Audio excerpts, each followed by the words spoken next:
This is Top of Mind. I'm Julie Rose. Thanks for tuning in. Today's episode has been carefully curated from the Top of Mind archive, and there's a lot to choose from. We've been going in depth with guests on the air every weekday since 2015, searching for new perspectives and ideas.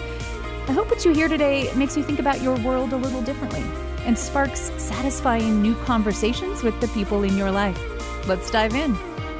Most of us are familiar with instruments like the piano and the organ. You might even know about the harpsichord, but I doubt many of us have heard of Lautenwerk. That's because no Lautenwerks, also called looped harpsichords, actually survived the 19th century. Classical keyboardist Dong Sok Shin is trying to raise the profile of the Lautenwerk.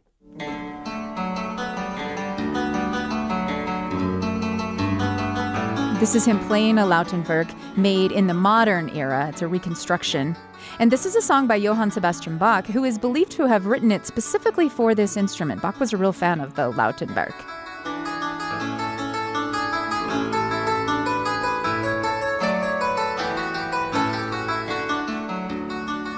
Dong Sok Shin, who is playing in that clip, is a member of the Baroque ensemble Rebelle, and he is with us now on the line from New York City. Mr. Shin, welcome. Hey, hello, how are you? I am well, thank you.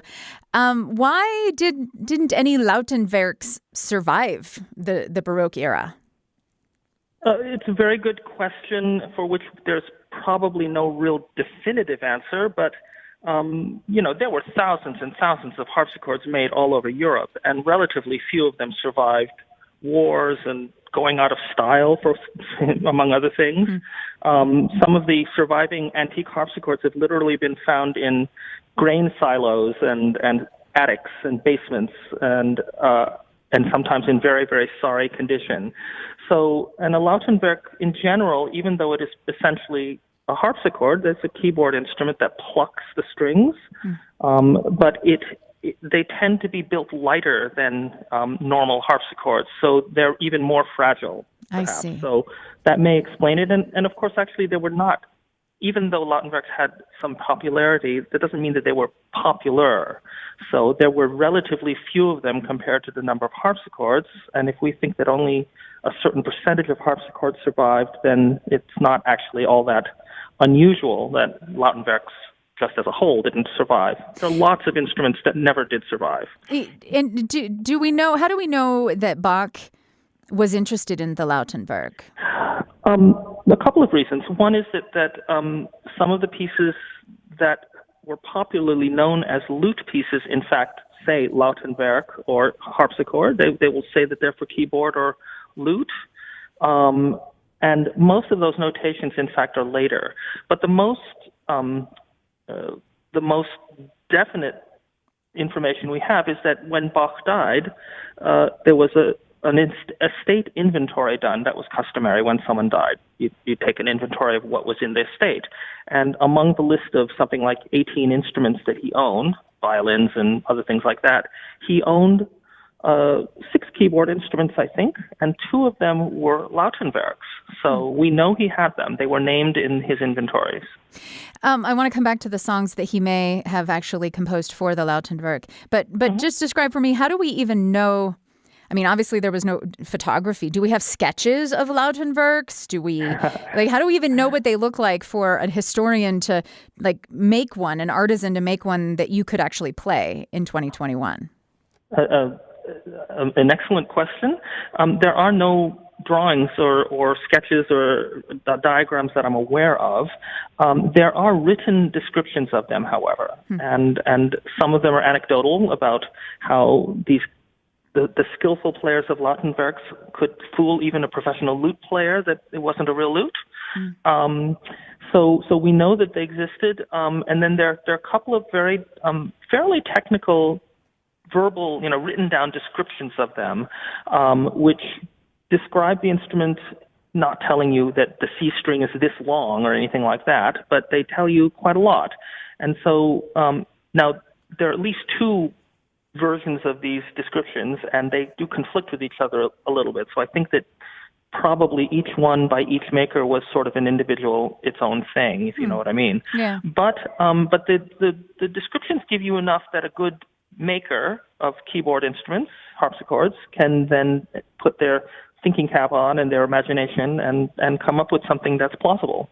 So describe for us the one that you played in that audio clip, in that video that you posted recently and that we just played a bit of audio from. I will do so. I will preface this by saying that my wife, Gwendolyn Toth, is even a bigger pusher of the Lautenwerk than I am.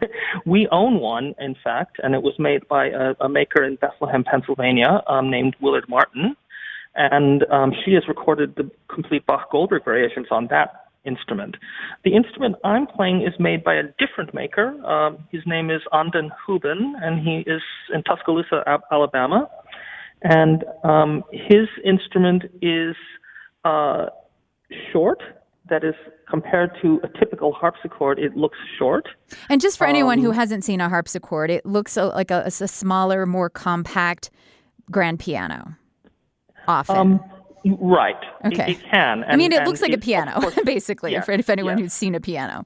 Yes. Okay. And I think it's a little more like looking at, a Volkswagen Bug than looking at a Mercedes. Understood. Right. Because it's a little shorter and a little squatter. Yeah. I think you may have seen a photo of the one I'm playing on that, and it's a very highly decorated, however. Yeah, it looks to have a black enamel with lots of inlaid on it. Yeah, it's actually painted flowers in various kinds of gold and bronze powders. Right. Okay.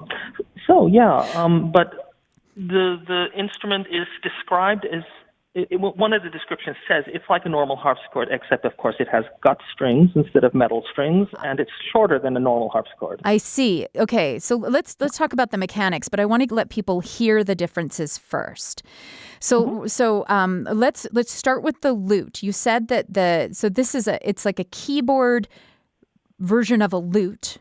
Mm-hmm. And that there's some writing that said that a Lautenwerk player was known to have been able to trick a lute player into believing that they were playing a lute when it was actually what they were actually playing was the lute music on this keyboard. So what a lute though is that like a guitar basically?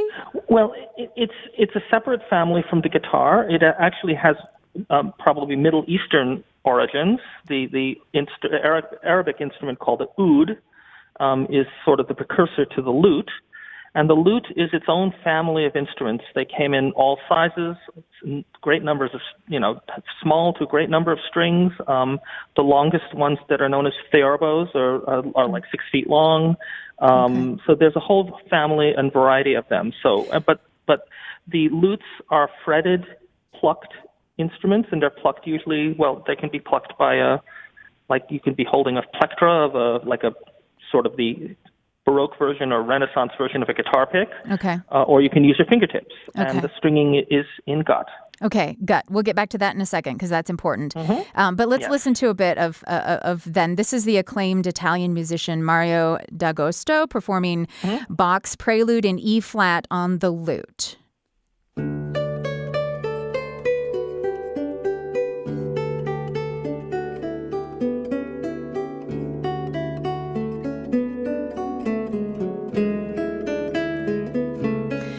Okay, so that's the lute. And then this is the same composition by Bach performed by my guest Dong Sok Shin on the lute harpsichord, the Lautenwerk. Listen to the difference.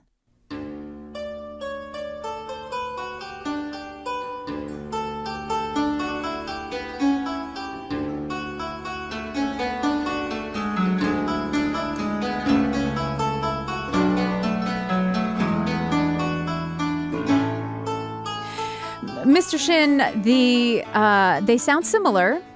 Both are being plucked, and both of them have strings that are made of gut. What do you mean by that?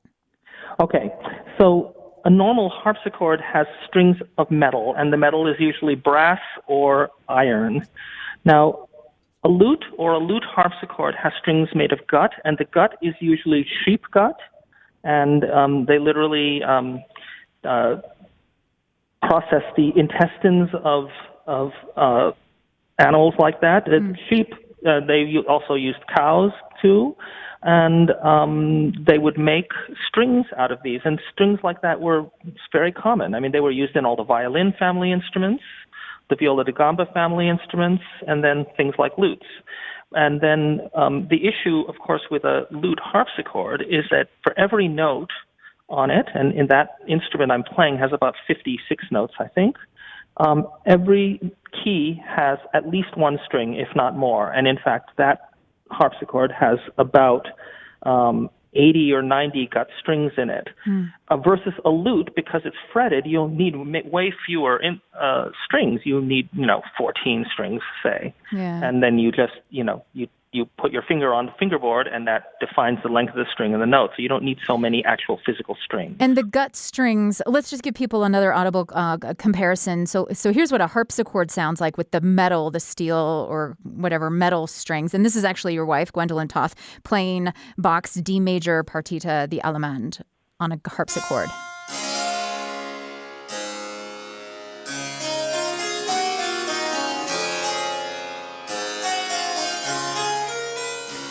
So that's, again, the plucking on a harpsichord, but it's a lot more twangy. And and so what would the Lautenwerk have been, especially the lute harpsichord, have been especially favored for? I think for, music for yourself, or music for a very close friend or friends in your living room, so to speak. Because it wasn't as loud, because the strings are softer. Yeah, yes. I mean, they can be loud, but it is not that, it's not a forward kind of loud like a harpsichord can be. So there's that. So I think it's just a more intimate and personal instrument. And Bach actually composed some music, a few things that have been traditionally considered his lute music, but you think it was actually his lute harpsichord music, not actually intended to be played on the lute. Yeah. Well, here's the thing, and this is actually a very fun fact. In the late 19th century, Bach's lute music was presented. Anything that was by Bach that had on a title page, for the lute, they just classed immediately as lute music because that's what it said. However, what the musicologists back then did not know is they barely knew what the instrument was, and they didn't know how it was strung and how it was tuned. The lute harpsichord, the Lautenwerk. The actual lute. The lute itself. Oh, interesting. Okay. The lute itself. Okay. So the Baroque lute of Bach's time, and by Bach's time, it was starting to kind of die out as an instrument, but there is none of the pieces, especially the one I'm playing and the one that lutenist was actually playing, none of those pieces can actually be played on the Baroque lute of Bach's time without major non-traditional modifications in tuning, just for starters. You either have to transpose the piece to a different key, which wouldn't make sense. Why would it be lute music without being in the right key?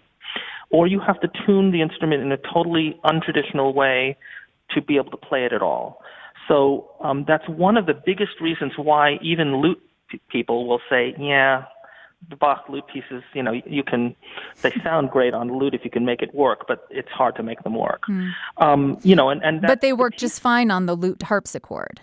Oh, totally, because they're perfectly they fall perfectly under the fingers of a keyboard. So yes, they work great.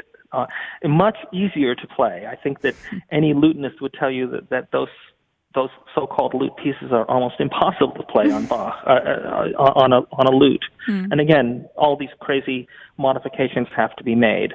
So it's quite a fascinating thing. I mean, they were called lute pieces before anyone knew if it was actually true. Yeah. But it stuck. And, that piece is very, very popular among classical guitarists, which is a totally different animal of its own. And but most people will probably know it from hearing classical guitar players play it. Right, like Andres Segovia, someone like that. Yes, exactly. Now, but here you are playing a Bach lute piece on the lute harpsichord, which may be exactly what Bach intended, and that means that you're playing it as close as possible to how Bach might have played it in his home as he composed it. Is that right? Perhaps. That's what I wouldn't make a billboard out of that necessarily, but yes. part of the thing, the thing that drives me as a musician, playing, what we call historical instruments or original instruments or period instruments, is that I'm interested in not just, you can play any of this music also on the piano. And I was a pianist for many years until I decided not to be anymore and only play these early instruments. But what I love about it is that there's such a variety of early keyboard instruments, and as in the case of the Lautenberg, many of them have not survived. There are lots of odd pianos and things like that have not survived in any historical examples, just like the Lautenberg. But we know that they were made, and we know that music was written for them. And so it's fun to be part of a little team of strange early music nerds who make these instruments and are willing to buy them and willing to learn to take care of them and tune them and play them. And it is really quite interesting. Mr. Shin, thank you for taking some time with us today to talk to us about the Lautenwerk.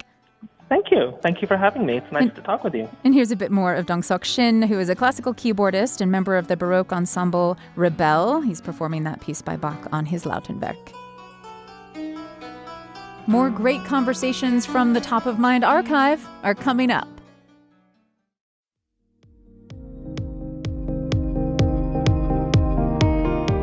You're listening to Top of Mind. I'm Ciara Hewlett.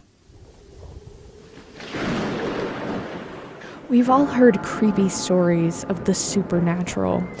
A house with unexplained noises. Pictures with ghostly figures in the background. Haley Stevens investigates these strange occurrences. She's a paranormal investigator in the UK, kind of like the Sherlock Holmes of ghosts. After years of finding rational explanations for these events, Stevens doesn't believe in the supernatural anymore. She documents all her work on her blog, Haley is a Ghost. So, in the spirit of Halloween, we have her on the line. Thanks for your time. Hi there, thank you for having me. Can you tell us one of your favorite stories of an investigation that you've done and the conclusion that you came up with? Sure, there have been quite a few, and a lot of cases follow the same patterns, but there are some that do stand out and are quite unique. And there was one where we went to a manor house that was said to be haunted, and one of the things that got reported there by people was the sound of a baby crying. One of the folklore stories associated with the house was the death of a child, unfortunately. And whilst we were there overnight, we were just sort of sat around talking among ourselves, and then suddenly we heard a baby crying coming from the upstairs of this manor house. And we all got a little bit freaked out, but also quite excited, because when you actually experience the phenomena for yourself, it's quite intriguing. You don't just have somebody else's word to go on because you've experienced it for yourself. So we all went running upstairs. We kind of split into two groups. One group went left, the other group went right, and we met upstairs. And we couldn't find a cause for the crying. It had stopped at this point. And it was only later on in the evening, when some people went outside for a cigarette break, that they noticed that there were some foxes playing on the lawn. And what we had heard were actually the foxes, not a crying baby ghost. Foxes can sound like crying babies? They can. They can also sound like screaming women. So when people say they hear women screaming in woodlands at night, my mind instantly goes to foxes rather than the trapped souls of dead ladies. Oh, wow. Do you ever get freaked out, though, with all these cases that you're working on? Does it ever freak you out? It can do, yeah. I mean, the thing to keep in mind is that if somebody's had a strange experience, then there will be an underlying cause for it. So if I go into the place where they've had that strange experience, chances are that I'm going to be exposed to the same cause. If it's environmental, or if it's the building, somebody playing a hoax, there is a good chance that whatever it is, I'm going to come across it and then have the same experience. And although I don't believe in ghosts, going into places that are said to be haunted, of course it kind of plays at the back of your mind that, you know, maybe this is the one where I can't explain it, and or where something supernatural really does happen, or I see an apparition coming down the stairs or something like that. And there have been several occasions where strange things have happened, and the initial response is always kind of that fight or flight instinct. And sometimes you'll run away or you'll jump or maybe scream. I say maybe scream, definitely scream. But then you have to try and calm yourself down and go, right, now I have to investigate what actually happened. And I sometimes say, I do talks sometimes about being a paranormal researcher. And I'll sometimes say to audiences that for me, the scariest thing that I've ever come across is a closed door at the other side of which I can hear or have heard something unexplained. And now I have to open the door. It's not necessarily what's on the other side that scares me. It's the act of actually opening the door itself to reveal what might be on the other side. I think the mind is very good at imagining terrifying scenarios, and actually having to go into the room or open the door to go and investigate something a bit spooky, that's the most difficult part. And then you've got that creaking of the door as you're opening it, which doesn't help either. Not at all. It seems to be all the doors creak just when you don't really want them to. Exactly. So what do you find are the common explanations when you have unexplained occurrences? You're just saying that the mind really plays a factor here, even for you, and you research all these stories all the time. Yes. What are the common conclusions that you come to of why people see ghosts or hear unexplained noises or things like that? I think the power of suggestion plays a huge role here. So if you tell somebody that somewhere is haunted, then if they have a slightly out of ordinary experience, they automatically think of ghost, whereas another person who maybe didn't think the place was haunted would hear the same sound or maybe smell something and not automatically think it was a ghost.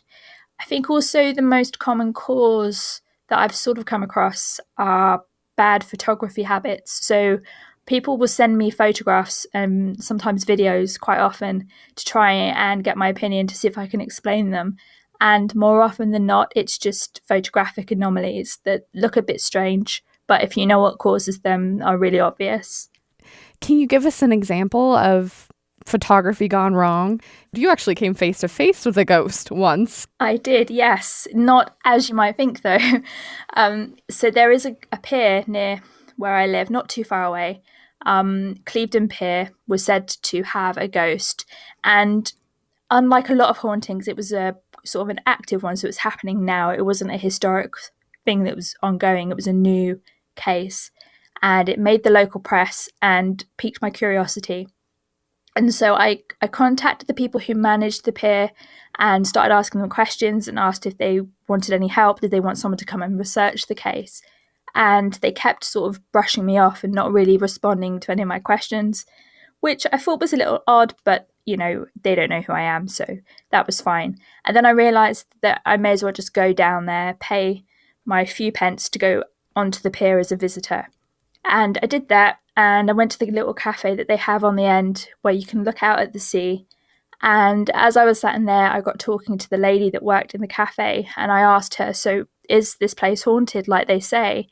And she kind of gave me an odd look, and I was like, I'm just curious, really, you know, I haven't made my mind up. Have you experienced anything? And she said, all that I'll say to you is to go and speak to the fishermen. And I thought that was odd. So I then sounds like a creepy story already. It's go like talk to the fishermen. Yes, exactly. So I did. I finished my cup of tea, went down, and there are some fishermen like doing sea angling. And so I kind of went up to one of them, felt really anxious and really socially awkward, and just said to him, hi, the lady in the cafe said that I should come and speak to you about the ghost. And he looked at me and said, oh, I'll go and take you to meet him. And that was just completely bizarre. And then he led me down the pier, and he was like, I can't remember the guy's name now, but I think it was like Ken. And he was like, Ken, this young lady would like to meet the ghost of Clevedon Pier. And he held his hand out and was like, hi, I'm the ghost of Clevedon Pier. And what had happened was that a photography student had been taking photographs of the pier as the sun was rising early one morning. And he was taking photographs every 10 seconds. And in one of the shots, there was a figure, there was nothing. Then in the next shot, there was a figure stood at the end of the pier looking back at the land. And then in the next shot, 10 seconds later, it had gone.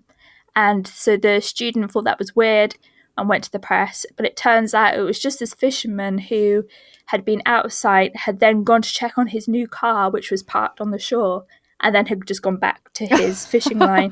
And of course, this poor student had no idea, had just seen this figure appear out of nowhere in one of his photographs. I'm speaking with Haley Stevens, a paranormal researcher. She documents her research and investigations on her blog, Haley is a Ghost. Haley, do people usually accept your conclusions when it comes down to it, or do they still want to believe in ghosts when you figure it out? I would say it's 50-50. So a lot of people do already believe in ghosts and maybe are looking for evidence and then will send it to me to see what I think, but also to try and say, look, you're wrong, they are real.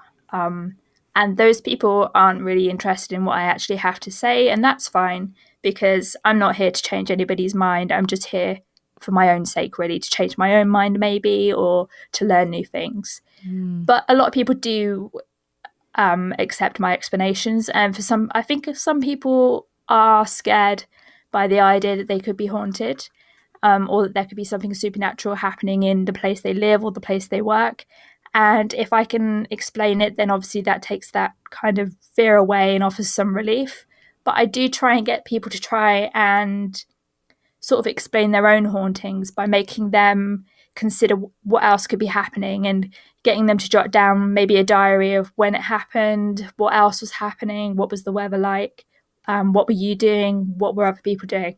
And more often than not, they can find patterns and they'll go, oh, it seems as though we have this strange experience every time the heating comes on, or oh, it's always when Patrick's in the office, maybe it's him doing something. And they can find their own explanations that way, which means going forward, if they have any more strange activity, then they can probably work that out too. So help empower people to be able to resolve their own fears. I like to think so, yeah. But, it's not always possible to solve these cases. But it's also important, I think, in those instances to remember that just because you can't find an explanation doesn't mean there isn't one. You mentioned that, maybe it's that every time we turn the heating on that the sound is made. Is architectural issues something that often comes up as a reason for some of these unexplained occurrences? Yes, definitely. I think one of the most commonly reported things are the sounds of footsteps, which more often than not turn out to be creaky floorboards. And the house that I live in, for example, is clad in wood. So on the outside of the house are wooden panels. And at certain times of the day, you'll hear them popping and it sounds like someone's knocking on the door. And then obviously if you open the door, there's nobody there.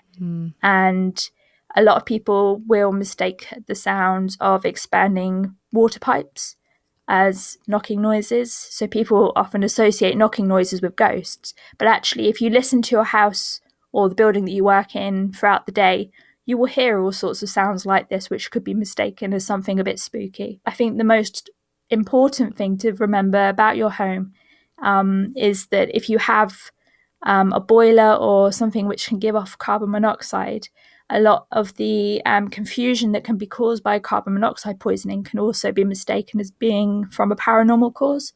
And there have been some instances where people have been exposed to carbon monoxide and have actually thought that it's because their home is haunted. Huh. Interesting. A little bit scary. Scarier than a ghost, I think. Yeah. What about mental illness? Is that something that you've come across a lot? I haven't come across it a lot, but it is something that you have to be mindful of. So there are certain mental health conditions that can cause people to hear voices, though actually hearing voices doesn't necessarily mean you're mentally ill. People who don't have mental illness can also hear voices. It's quite normal. But then there are also some health conditions where people can have delusional thoughts or paranoid thoughts, and they can attribute those to supernatural or paranormal causes. Some people will have mental health conditions and other people will attribute that to possession, which can be extremely troublesome and harmful. I personally haven't experienced that a lot. I would say, out of every 100 people that I've come into contact with who think they've got a ghost or are haunted or anything like that, I would say maybe one out of that number of people might show symptoms that there's something else going on. But it's something that, as paranormal researchers, you should always be mindful of. You take ethics very seriously, and in fact, you have a whole code of ethics on your blog. Yes. Why is that so important to you?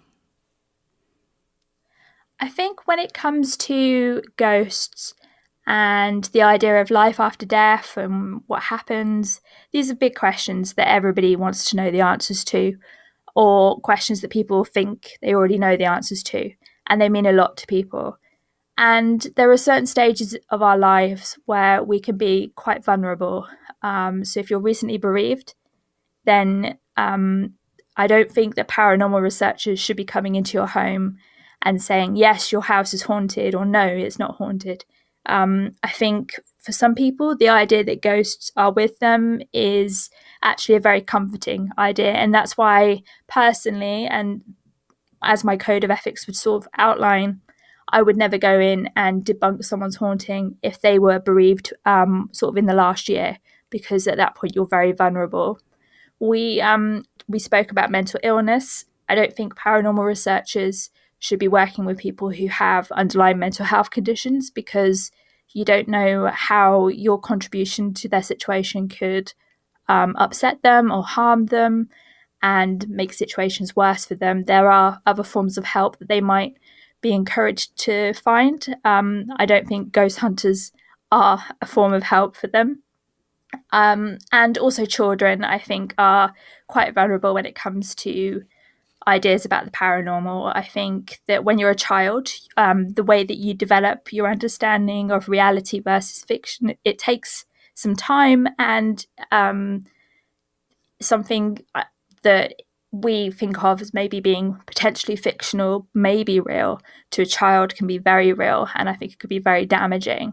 So if somebody goes into a situation involving someone who is vulnerable and they're looking for a ghost and using unscientific methods, then there's a whole issue around that, because there's just so much harm that can be done. Haley, has there ever been a case that you couldn't solve? Yeah, I mean, there have been several cases that I haven't been able to solve, and it can be quite frustrating, because as much as I love a mystery, I also love being able to solve a mystery. But I also, yes, there are lots and lots of cases. Can you give us an example? Honest.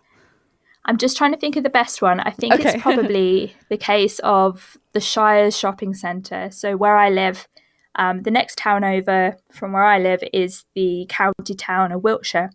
And it's got a shopping centre, and I used to work there as a teenager in a bakery.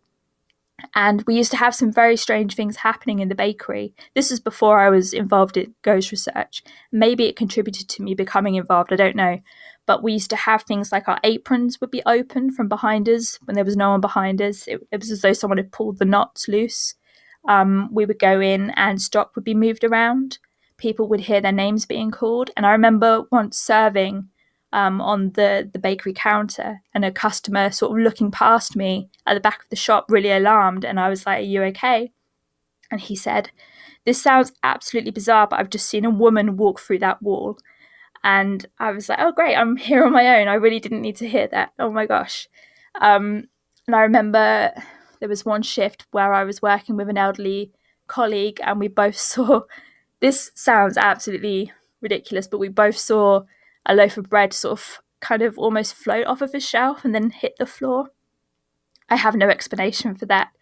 And years later, we would go on to investigate the shopping centre, because a lot of other shop staff were also saying that weird things were happening to them. And when we were there, we were like, right, let's try and explain or find some logical reasons for why these things are happening to people. And we couldn't find any explanation that would account for everything that was happening to everybody. And whilst we were there, we were also having strange experiences ourselves. So a fellow investigator and I were walking down one sort of concourse area. And as we were walking towards the shop, there was this loud bang from within the shop, as though somebody had run at the window and just banged their fists on it. And there was nobody in the shop. It was completely empty. Other people said they saw children. There were lots of whistling noises. It was absolutely bizarre. And we went there over the series. I think it was sort of a period of about 8 months, and we would revisit, and every time just strange things were happening, and we could never really get ahead of it to find an explanation. And you still don't believe in ghosts after all that? No, I know people say that makes me close-minded. I can't see any evidence to suggest that those things were caused by people who had died and continue to survive in some way. I'm willing to accept that it could be that if someone can demonstrate how that's possible. But what I will say is that it's unexplained currently. But just, again, as I said before, just because I can't explain it doesn't mean it's not explainable. Haley Stevens is a UK-based paranormal investigator, and her blog, where she documents all of her research, is Haley is a Ghost. Thank you so much for your time today. I really appreciate it. Thank you very much. I'm Ciara Hewlett. This is Top of Mind. The conversations in today's episode come from the Top of Mind archive.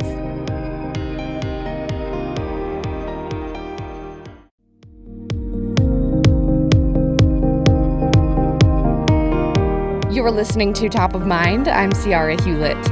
200 years ago, explorers first clapped eyes on Antarctica.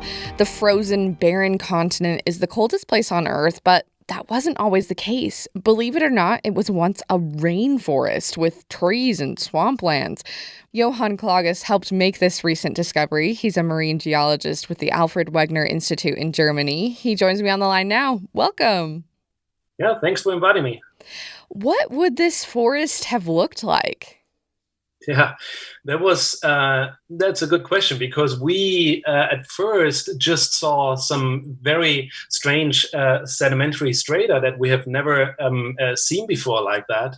And then we were asking ourselves the same question. And we already discovered on board a lot of pollen and spores in the sediment. And we already knew on board it must have been a pretty diverse terrestrial environment. But at that time, we didn't know how old it was and how diverse in the end it would be. And then after a couple of additional analysis and a couple of years later, we had a pretty good picture of how it looked like. And it was a temperate rainforest environment, so pretty diverse, with more than 65 different taxa that we really discovered. And so it must have been a pretty warm and nice place with a lot of different trees, so ferns, fern trees, and a lot of different kinds of plants on the ground, and so a nice and warm water body as well. So probably a slowly flowing river. So a pretty nice environment. What kind of animals would have lived there? We didn't find any direct evidence in our core, because you have to imagine that our core is a 6 centimeter diameter core. So and by core you mean that you took a core sample, you drilled down into Antarctica, and then you pulled out this core, and it had these pieces of evidence in it that it was once a exactly. Yeah, okay. It was pretty fascinating how we did that, because we had to go there with a ship. It's now on the ocean floor where we drilled. So it's in about 1,000 meter water depth, so around 3,000 feet water depth. And then we drilled another 30 meters into the seafloor.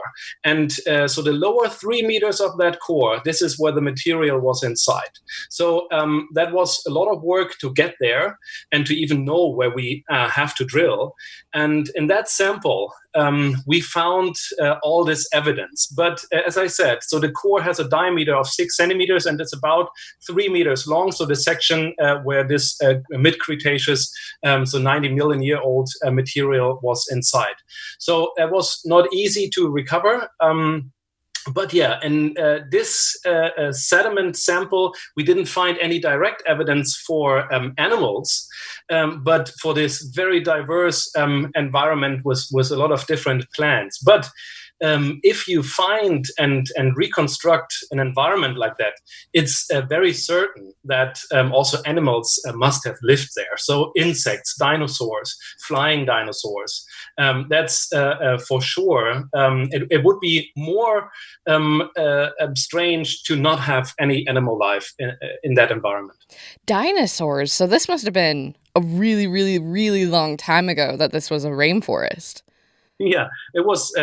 We reconstructed based on the pollen assemblages a time window of in between 93 and 83 million years ago. So that was a very interesting time on the planet because it was the one of the big last greenhouse climate periods on the planet. So the warmest phase on our planet of the past 140 million years. And therefore, it was very interesting for us to get direct geological solid evidence from an area very close to the South Pole because that was not available before. And so that caused some discussion because if you don't have a direct evidence from that close to the South Pole, you can't really say how extreme the climate was like during this greenhouse climate and these greenhouse phases of the planet. So we have now a much better idea how the planet in general, but also directly at the South Pole must have looked like at that time. So how was it a forest, a rainforest, and then it went from that to what we have today? Because that's a pretty drastic change. It's kind of crazy. Yeah. It's hard for me to wrap my mind around. How did that happen? Yeah, it is. It's really hard to imagine, but there are also 90 million years in between. So if you go back 90 million years, also the planet looked quite different than we know it today. So if you go back 90 million years ago, then other continents on the southern hemisphere were much closer to Antarctica than they are today. For example, Australia and New Zealand is only the part sticking out from the much bigger continent of Zealandia, which is today submerged. They were still, 90 million years ago, they were still attached to West Antarctica. And therefore, it's a very interesting time that we recovered in that core, because in between 93 and 83 million years ago, this continent of Zealandia was about to break off from West Antarctica. So therefore, the continental configuration at time was very different than we know it today. But still, the core site where we drilled, which is today at 73 degrees south, was at 82 degrees south back then. So that means only 900 kilometers away from the South Pole. I'm speaking with Johan Klages about a recent discovery that Antarctica was once a rainforest. Johan, when you first went out and you decided to drill into Antarctica, did you have any idea that you were going to discover this? Not really. I mean, we knew that there were some interesting sedimentary strata that we always wanted to drill into or always wanted to get a sample from, but it was impossible with our conventional coring gear that we had on board on previous expeditions to that area. But on acoustic data, so with our seismic systems, we always saw that there is some interesting geological deposits down there. And therefore, we went there with a very, very special drill rig that can sit down on the ocean floor in 1,000 meters or 3,000 feet water depth and can drill remotely into the seafloor. And we can see all the processes that go on down there on the seafloor. And that was a very new device. And only because of that, we were able to recover this special material. And that was just an amazing experience in early 2017 when the expedition was going on. What was that moment like for you? You said it was an amazing experience. How did you feel when you found that? It was amazing because, I mean, you have to know that all of us on board, we already went to Antarctica several times on different research vessels and then icebreakers. And we already saw a lot of different cores from the Antarctic continental margin. But that one was very special. It already appeared to us very special when it came up from the ocean floor because it had a completely different color. And we knew that something was going on here, and we knew it must be very special.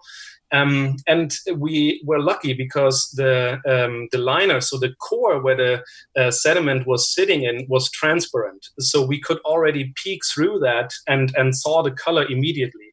And then we always take initial samples on board from the ends of, so the end pieces of this core to get a rough idea what's inside. And our micropaleontologists, they already saw that this material must have formed on land and not in the ocean. And when we heard that, we were like, oh, that must be some very special material that we got up here.